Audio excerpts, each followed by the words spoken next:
তো বন্ধুরা আজকে রান্না করব ঝিঙে আলু, একটু মারবাড়ি স্টাইলে।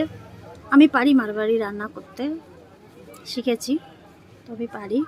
আজকে ওটাই রান্না করব।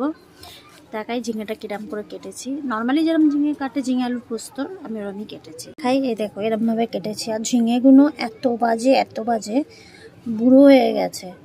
কতক্ষণ তো বাদ দিয়েছি, বাদ দিলে থাকবে না কিছু। আর আলুটা কেটেছি এরকম পোস্তর মতন। আলু দেয় না, কিন্তু আমাদের বাড়িতে আলু ছাড়া চলবে না, তাই আলু কেটেছি। আর আটা আমার এখানে মাখা আছে, আটা আবার রান্না করব 1 কিলো ঝিঙে নিয়েছি। 1 কিলো ঝিঙের মধ্যে মনে হয় 3টে কি 4টে ভালো ছিল, বাকি সব চিপড়া। দেখো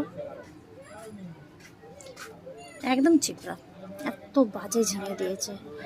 তো চলো মারবাড়ি স্টাইলে একটু করার চেষ্টা করি। পারি আমি মারবাড়িতে রান্না করতে। তো চলো আবার দেখাবে কালকে ছোট্ট একটা ব্লগ নিয়ে। টাটা।